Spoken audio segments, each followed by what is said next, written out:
ناظرین، ہم آپ کے لیے لے کے آئے ہیں very latest new changes immigration rules. ابھی جو لیٹسٹ ابھی اناؤنسمنٹ ہوئی ہے سیکرٹری آف اسٹیٹ کی طرف سے، اگر آپ یو کے میں ہیں اور اگر آپ انڈیفینٹ لیو ٹو ریمین کے پروسیس میں ہیں، فار ایگزامپل اگر آپ اسکلڈ ورکر ہیں یا آپ کسی اور کیٹیگری میں جو لیو ٹو سیٹلمنٹ ہے، تو یہ آپ کے لیے یہ ویڈیو ہے. اچھا، ابھی کیا چینجز آ رہی ہیں اور ان کا کیا امپیکٹ ہے اور کس پہ امپیکٹ ہوگا اور کب سے یہ امپلیمنٹ ہونے جا رہی ہیں اور سیٹلمنٹ پہ کن لوگوں پہ اس کا امپیکٹ ہونے جا رہا ہے. First of all, what are the جو سیٹلمنٹ روٹ، اس کے اوپر کافی زیادہ اب چینجز آپ لوگ دیکھیں گے آنے والے دنوں کے اندر. وہ کیا ہے؟ نمبر ون، ہم یہ کہہ سکتے ہیں کہ لاسٹ 50 سال میں 50 ایئرز میں سب سے بڑی چینجز اگر کوئی ہوئی ہیں تو وہ یہ ہیں، کیونکہ ابھی 2 دن پہلے اسائلم ریفارمز ہوئی تھیں اور آج یہ لیٹسٹ چینجز آئی ہیں. اب ٹائم جو ہے انڈیفینیٹ کا وہ 5 سال سے بڑھا کے اپ ٹو 30 ایئرس 30 سال تک کر دیا گیا ہے، depend on the category which categories applicant is from. اور سیکنڈلی جو بینیفٹس ہیں وہ بینیفٹ اب سیٹلمنٹ پہ نہیں ہوں گے بلکہ برٹش پاسپورٹ کے اوپر ہوں گے اور ارلی سیٹلمنٹ کی آپشنز ہوں گی. اب یہ ایک اور خاص بات اس کے اندر ہے کہ ان چینجز کا جو امپیکٹ ہے وہ ایسے لوگوں کے اوپر ہوگا جو 2021 سے یہاں پہ ہیں، کہ 2021 سے اگر انہوں نے سوئچ کیا ہے اسکلڈ ورکر کے اوپر تو ان کے اوپر اس کا امپلیمنٹ ہونے جا رہا ہے. کیونکہ موسٹ آف ٹائم جو بھی رولز آتے ہیں وہ فیوچر کے لیے ہوتے ہیں، نہ کہ پاسٹ کے لیے، ریٹروسپیکٹیولی نہیں ہوتے. بٹ یہ چینجز جو ہیں وہ ریٹروسپیکٹیولی جو ہے وہ ہوں گی. اور پلس جو ہے ایک نیا سسٹم، ایک سیٹلمنٹ جو ارن سسٹم انٹروڈیوس کروایا جا رہا ہے، یہ نیو ماڈل جو ہے انٹروڈیوس گورنمنٹ کروا رہی ہے. اس پہ جو امپلیمنٹ کس پہ نہیں ہوگا اور اس کی کب سے ہوگا، یہ اس کے بعد میں آتے ہیں. فرسٹ آف آل کہ یہ 5 سال 10 سال 15 سال یا 20 سال یا 30 سال سیٹلمنٹ کس طرح سے کو، اگر آپ اسکل ورکر کے اوپر ہیں تو اس کی جو 5 سال سے بڑھا کے 10 سال کے اوپر اس کا انڈیفینٹ جو ہے سیٹلمنٹ ہوگا. اور اگر آپ این کیو ایف لیول 6 سے نیچے جاب کوئی ہے، فار ایگزامپل کیئر ورکر، ان کی سیٹلمنٹ کا جو ٹائم ہے وہ 15 سال 15 ایئرس کر دیا گیا ہے. اور اگر انلیگل انٹرنٹ ہیں اور لانگ ریزیڈنس پہ ہیں تو پھر سیٹلمنٹ کا ٹائم جو ہے وہ 30 ایئرس 30 سال ہے. اور اگر آپ ریفیوجی روٹ کے اوپر ہیں تو پھر سیٹلمنٹ کا ٹائم 20 سال ہے، 20 ایئرز ہے. لیکن کچھ ایگزامپشن اس کے اندر ہیں. فار ایگزامپل اگر کسی کی جاب جو ہے 50,000 50,000 پاؤنڈ 3 ایئرس کے اندر اگر وہ ارن کرتا ہے تو پھر وہ 3 سال ریڈیوس کروا سکتا ہے، جو 10 سال ہے ٹائم اس سے 7 سال پہ آ جائے گا. اور اگر کسی کی ارننگ 125,000 پاؤنڈ پلس ہے 3 سال میں تو وہ اپنا 7 ایئرس تک ریڈیوس کروا سکتا ہے 10 ایئر میں سے.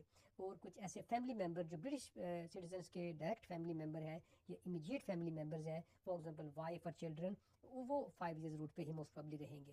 اب تقریباً 20 لاکھ یعنی 2 ملین پیپل 2021 سے لے کے اس کیٹیگریز میں جو ہے وہ سیٹلمنٹ روٹ کے اوپر یا سوئچز جن لوگوں نے کیا ان پچھلے 4 ایئرس کے اندر، وہ اس سے افیکٹ ہو سکتے ہیں.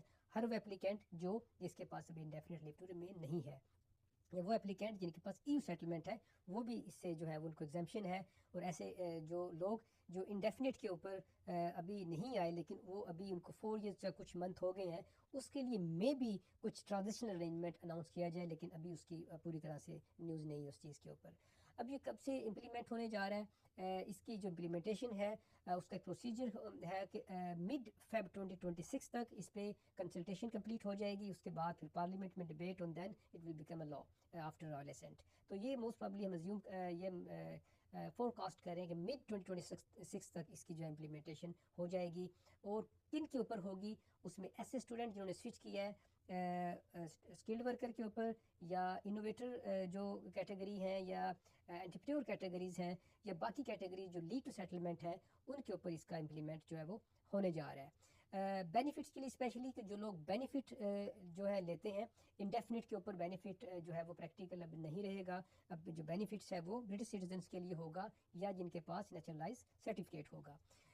اب یہ کچھ اور چیزیں کہ اس کے اندر اگر کوئی پہلے ٹائم یہ تھا کہ آپ ٹائم کے بعد جو ہے وہ ارن کرتے تھے آٹومیٹکلی، اب ایسا نہیں ہے. اب آپ کو ارن کرنا پڑے گا اپلیکینٹ کو. ارننگ کا مطلب کیا ہے کہ آپ کی سوسائٹی میں کنٹریبیوشن کیا ہے. اور اگر آپ نے انگلش ٹیسٹ اگر C1 لیول CFR کر لیا تو پھر اس سے بھی 1 ایئر ریڈکشن ہو جائے گی. اور اگر آپ کی ارننگ جیسے میں نے پہلے بتایا 125,000 ہے یا 50,000 ہے 3 ایئرس کے اندر، اس سے آپ اپنے سیٹلمنٹ ٹائم کو ریڈیوس کر سکتے ہیں. کچھ اور چینجز، اچھا ہاں، اسپیشلی جو ڈپینڈنٹس ہیں، کیونکہ اس وقت یہ ہوتا ہے کہ ڈپینڈنٹس آٹومیٹکلی کوالیفائی کر جاتے ہیں جو مین اپلیکینٹ کے ہیں، لیکن ابھی ان کو بھی ارن کرنا پڑے گا. ان کی کنٹریبیوشن جو ہے وہ الگ سے ہوگی، تو آٹومیٹک سیٹلمنٹ ڈپینڈنٹس کی نہیں ہوگی. جو برٹش سٹیزنس کے ڈپینڈنٹ ہیں ان کی ڈپینڈنٹ مین کہ ان کے برٹش ان کی وائف اور ان کے کڈس جو انڈر 18 ہیں ان کے لیے بھی 5 ایئرز ہے، اور جو ڈاکٹرز این ایچ ایس کے اندر نرسز ہیں ان کے لیے بھی ایگزمپشن ہے، وہ بھی 5 ایئرس کی روٹ کے اوپر ہے، یو سیٹلمنٹ وہ بھی 5 ایئرس روٹ کے اوپر ہے. تو یہ کچھ بگ امیگریشن جو ہے شیک چینجز ہونے جا رہی ہیں.